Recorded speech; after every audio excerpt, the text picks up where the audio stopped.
You're listening to a Frequency Podcast Network production. The Brock and Dalby Podcast. This is the Brock and Dalby Podcast. Welcome to Wednesday. My name is Brock. I'm Dalby. We are live. I just always wanted to say that. We're live currently. When you're listening to it, we are dead. I was talking to a buddy who recently got a tattoo the other day, and if you have tattoos, I think this is pretty relatable. It's a really shitty feeling when you get your work done and then you notice that the artist doesn't post the photo of your tattoo on like their Instagram. Oh, a friend of mine actually just went through this, got like a stick and poke tattoo done, and I thought it looked really good. It had a lot of meaning to her and all this stuff, and she kept waiting for the artist to post it. Turns out the artist was just backlogged and got to it eventually, but Allegedly. man, there is that period of time where you're just like, oh, so you hated it. Okay. Yeah, because even I've got ink before where I'll post it on like my Instagram story or whatever, and then they share that, but then they never actually post the photo, and you're like, you're not proud of this work? Yeah. Because it's on me for the rest of my life, dude. I paid you money for your art, and apparently you kind of felt like it was an off day. It's kind of like there's like a skit in Family Guy that always makes me laugh where it's like when you go out for dinner and the server says, oh, what a great choice to everyone except you. Oh. Oh, I love that dish. No, that's great. You'll have the salmon? Sure. Okay, I think in life all we want to do is be acknowledged and told we're pretty, and especially when you're paying for it and you're like, you don't like what you're giving me? Like, because there's a certain level of trust, whether it's your server, your artist, whatever it is. They're the expert. You believe in them, and if they validate your choices, your decisions, you feel good about yourself. And when they don't, you're just left to second guess your own brain. I don't trust any tradesperson that comes to my house and doesn't take a picture of the finished job afterwards. Oh, yeah. That's a sign that maybe you're not proud of what you did. They tighten up the last bolt or whatever and go, all right, I'm going to get out of here. Oh, okay, cool. That's the equivalent of not getting that's a great choice. The Brock and Dalby Podcast. The Brock and Dalby Podcast. Last night, I went by Courtney's salon. She had a client in there, April. She's a flight attendant for WestJet. I know she listens to the show, so what up? Yesterday, she was telling me tales of like being a flight attendant and stuff. I learned that apparently people are joining the Mile High Club on a regular basis, apparently. That's still happening, eh? Yeah. And she said she just like turns a blind eye to it because it's just awkward. But you know what? That's fair enough. Like, people talk about the thrill of the Mile High Club is the two things, right? You're doing it in a place that you wouldn't normally be able to do it, all the way up in the air. And then there's the thrill of getting caught. I guess. But you have to think, the flight attendants do not want to catch you. They don't want to see that. Oh, yeah, absolutely. But she said it happens more than you'd actually think. Really? And then the other thing she said happens a lot is people still smoking on planes. Come on. Which I was even more surprised at than the Mile High Club thing.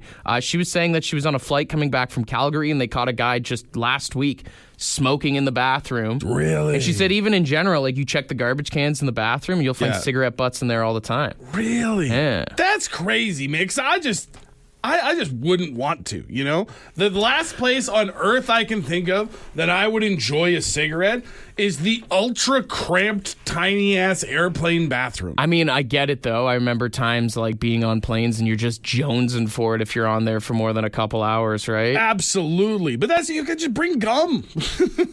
I mean, even the vape. You can get away with the vape for sure. Some places, yeah.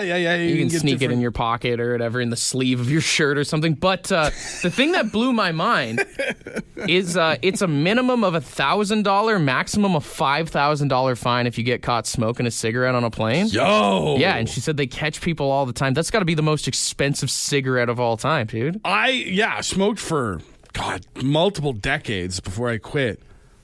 I can't think of a situation where I would have risked $1,000 to have a cigarette. I mean, even in general, like I was outside of a Leaf game one time and a dude gave me $20 for a dart, but that's the most I've ever seen anyone pay for a single cigarette before. Yeah, sometimes you can catch people. Concerts, now that most concerts have that whole like no re-entry policy. True. You can kind of run the economy with that, but yeah, generally cigarettes are, even with inflation, a loose cigarette is usually what? $2. Yeah, I even feel like $1. Yeah. I'm adjusting. It's been a while. Yeah, has inflation hit the single cigarette market? The Lucy market? Like if you're outside the bar, I'm actually 762-555. What do you charge for a single cigarette if someone's bumming a smoke off of you? What do you charge them? Because I can even remember back in high school, so now we're in the late 90s, early 2000s. It was a quarter. And then if it was someone you didn't like, you could go up to $1. Sure. But if anybody was like more than $1, you'd be like, get out of here. Like, you'd never pay more than $1 for a cigarette. I remember my grandma leaving her smokes at my house, and I sold them to this kid, Richard Durante. I don't know why I said his full name. His government name, no less. There was like 4 smokes left, and I sold them to him for $5. $5? Hey, 5 for 4 is not bad if you're in a pinch, you know? Plus, you have the added benefit of the pack, right? Worst thing about buying a loose cigarette, if you're not smoking it right then and there, you got a baby. And it's like when you were in high school and you had to take care of the egg for a week. You got to put it in your toque or something. Yeah, you got to put it somewhere it's not going to bend, it's not going to break, because you already paid your $1 and there is no warranty on a loose cigarette. The kids today, they all just vape. Yeah. Do you think people pay for a hit of a vape? Yo, if I give you $1, can you hit me with a squirt? Give me some of that blueberry cotton candy real quick. Yo, can I bum some juice off you? It's crazy to see, though. Most of people are saying $1. That the only 2 things that inflation hasn't struck is the Costco hot dog and the loose cigarette. And the loose cigarette. Pall Mall Smooths and the Costco hot dog have more in common than you'd know. Name a more iconic duo. The Brock and Dalby Podcast. I'm learning this morning that you can determine someone's age by how much they paid for a single cigarette back in the day. Well, like I said, I feel like I came in to smoking at the end of the quarter era, because in my time in high school, I would say like grade 9 to 12, I watched it go from like a quarter to you'd sell it to your friends for a quarter to the standard $1 that we're at today. Even the standard $1 doesn't make any sense anymore, because cigarettes are going for like $20 a pack. Like if they start hitting 25, then that's true. Yeah. Now if packs of cigarettes hit $26 and I'm selling to you for $1, now I'm taking a loss. That's just bad business. That is the Costco hot dog at that point. The loss leader. It's weird that I guess cigarettes are the only things you can really bum off of, like a stranger. A cigarette and a lighter, basically. Yeah, that's true. Like, I have had people. I had a guy the other day. I was coming out of some business, I can't remember where, and buddy stopped me in the parking lot. Hey, sir, can I get a cigarette from you? And I was like, oh, I don't smoke, man. But, like, it would be super weird if he was like, hey, sir, you got any spare bread? Like, you can't just bum random things off people. It would be nice if you're just, like, walking downtown and you're walking by a patio and you're like, hey, could I bum a bite off your burger? Like, I'll give you $3 if you like, that looks delicious. Let me get a bite off of that. You see someone with, like, a particularly good-looking beverage, you're just like, hey, I'll give you $1 for a shot of that. Yeah, for a swig? Buck a slug? Buck a swig? That'd be actually a great move if you were broke at the bar. Just start going around and just start handing out loonies. I don't have enough money for a full-on bottle of beer, but I'll give you $1 if you'll just let me, like, glug that one. Yeah. Just a couple of sippy sips there, right? Just a tiny taste or two. I mean, like, that's kind of like a rich person move, right? Where they could be like, I like that hat. Like, let me buy that hat from you know? I like your jacket. I would like to buy it from you in this instance. Buy the shoes off of your feet. It's kind of like that, what's that actor? That Robert Redford movie where he tries to buy the dude's wife for the night. Oh, you know what I'm talking? Indecent proposal? Yeah, that's it. I'll give you $1 million to spend a night with your wife. That's a hard comparison. Dude, hell, give me $1 million. You could have me for the weekend, bro. It doesn't have to be sexual. I'm just saying, if you offered $1 million, you honestly probably a full week. I'll clean your garage. I'll read your stories. I'll give you a sponge bath. That's great exposure, in my opinion. Oh, absolutely. You can definitely pay me $1 million to be your servant for the weekend. I'll do whatever you want. Call me Alfred. Call me whatever you want, brother. I'm here for your pleasure. The Brock and Dalby Podcast. You know, it's crazy, and I mean, obviously, haven't bought a pack in almost a year now, but like, cigarettes are over $20 now, meaning that you're almost paying $1 a smoke from the store. Damn. Right? Yeah, once cigarettes hit $25 a pack, selling them at $1 is taking a loss. Yeah. Yeah, that's actually a huge L. Yeah. Fuck, I didn't even think of that. What's gonna happen to the loose cigarette market when a pack of cigarettes hits $26? Because that was the thing, man. Back when I was a kid, or when I started smoking, a cigarette pack would cost you $10. You could then turn around and sell make money off a of buck of smoke. Yeah, you make $15 a pack. Yeah. Dude, even something like Sonic Temple, like the festival you're going to. Oh, yeah. You could easily walk around because there's people who don't plan properly, diehard smokers, probably not a tent in sight where you can buy a pack of darts. Yeah. You're walking around with a carton of cigarettes selling for $1, $2 a dart. You know, walk out of there with so much money. Make a fucking killing, man. Or merch, because you'll probably spend all that money. Yeah, that's beer money right there. Sell your smokes for beer. It makes me wish I was more like business minded when I was a kid. Well, that was a thing. Like, kids would fucking go get their cartons or steal smokes from their parents and sell them or whatever. Totally, but the market on that's gone down now, or at least if you buy your packs wholesale, or sorry, not wholesale, but store prices. Yeah. Like, if I'm buying at 21 and selling for 25, that's not worth my effort. So like I said with the pack my grandma left at our house, I found it, 4 left. And this kid was like, I'm fiending for a smoke. And I was are like, you? He's like, $4 for all of those? And I was like, I don't have any change. I remember being a dick and being like, what do I look like? Because there's a convenience store called Big Bear. I was like, what do I look like, fucking Big Bear, dude? You better give me that $1. You better give me that crisp $5. Like, that's a good deal. That's a good deal. Like, that's smoker copium right there, yeah. where you're just like, no matter what the price of the cigarettes is, you convince yourself that it could be worse because the nicotine is screaming in the back of your brain. Just give him the fucking money. The Brock and Dalby Podcast. You think that people think about the things that they post online sometimes when you see like job ads and stuff? job ads? Job ads, classifieds, all that sort of thing. I thought you were just talking about Facebook posts in general. I was like, no. Do you want to dive into the stupidity of society and social media? We could do a whole ass podcast about that. But I saw posted a community group yesterday that unfortunately has since been deleted, but luckily we have a screenshot. I also just want to say, like, posting a job on Facebook, you know, like, what kind of people you're bringing in. Like, 100%. Not bringing the creme de la creme. This is not LinkedIn. You're not on monster.com. Your Yeah. bar is low. So what was this? This is a post that says, I'm posting this anonymously since this kind of issue is kind of silly. I'm looking for a person who can be my eyes for a day or two. If you think you can do this job, reply to this message, and I'll have someone reach out to you.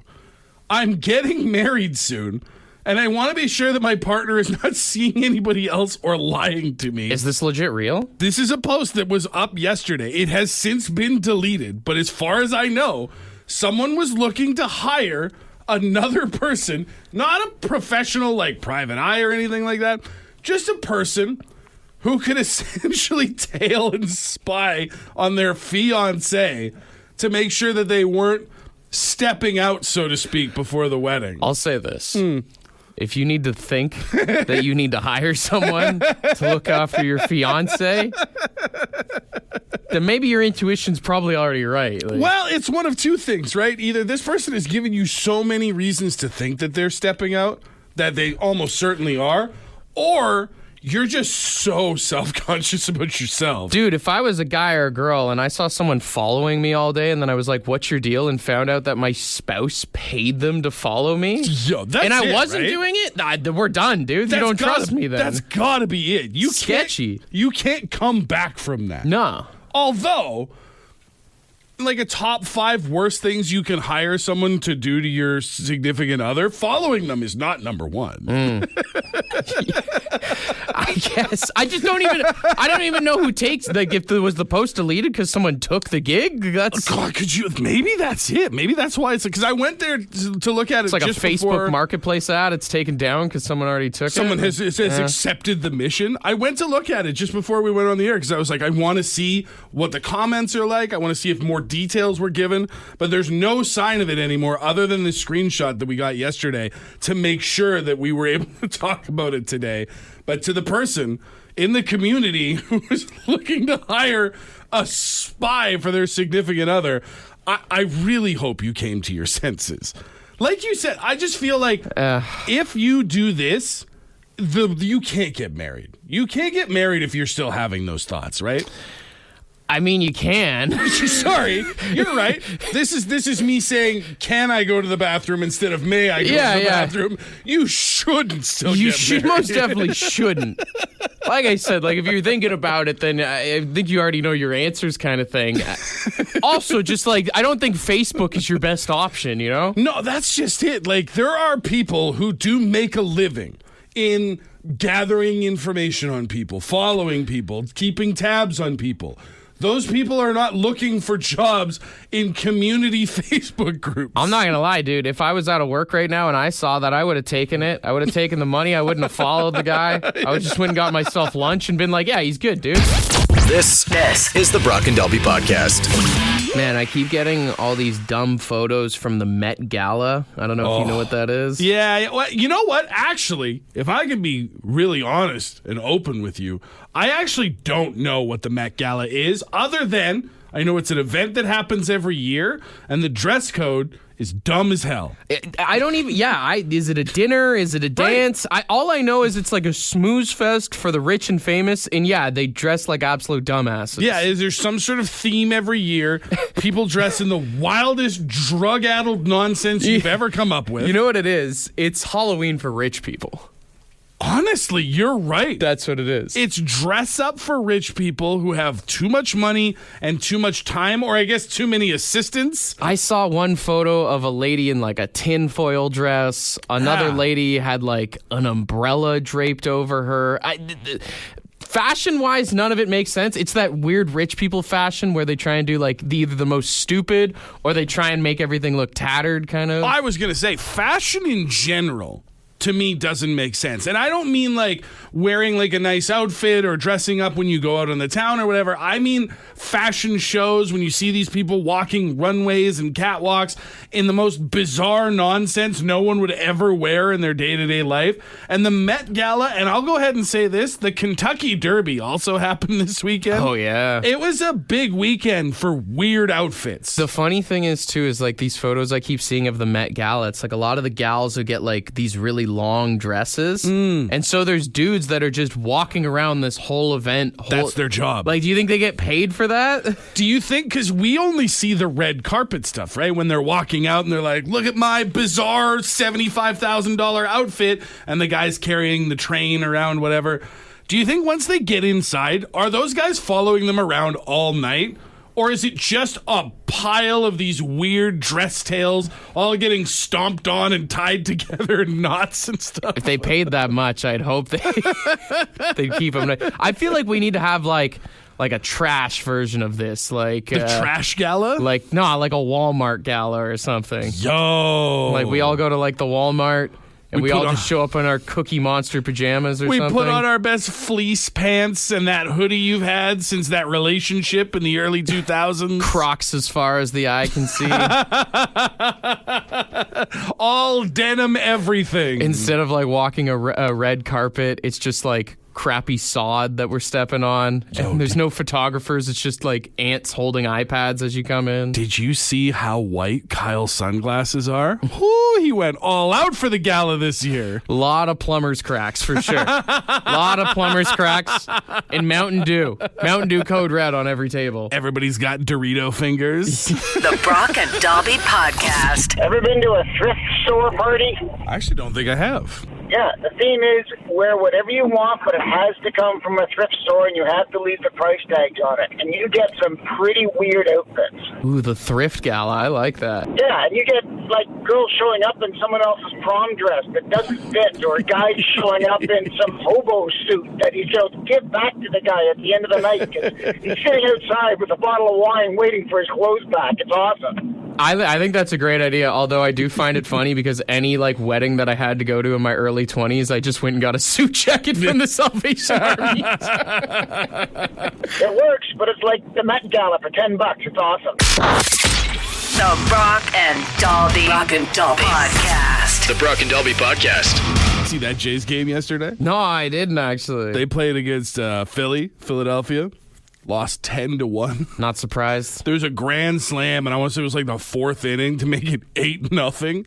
And John Schneider, the manager, comes out of the dugout. He's pissed. He's mad about something. He gets right in the umpire's face, and he is yelling things we can't even censor. Like, he is hot. They need to have these things mic'd up like the NFL does. Honestly, yeah, we shouldn't have. They got that. What's that guy, the YouTuber, John Boy, who does all the like lip reading videos for? Yeah. Those are great, but like, just put a mic in there. We know what we want to hear. Yeah. This one we can't play for you, but needless to say, it ends with Schneider getting ejected from the game. Mm-hmm. And there wasn't much of the game worth watching after that, but it did get me thinking. Baseball's got it figured out, man. You get frustrated at work. You get to walk up to what's essentially the boss, right, with the umpire, say whatever you want, and then you get sent home for the day. Hey, see you tomorrow. Imagine. I mean, there's a lot of cases where you can do that. I don't know if you can come back the next day. That's the problem, right? You can go into the boss's office anytime and say all the things that John Schneider says to a Major League Baseball umpire, and you'll get kicked out, but you'll be told not to come back. Baseball's got to figure it out. Let him get it off his chest. Let him vent. Send him to the showers for the day.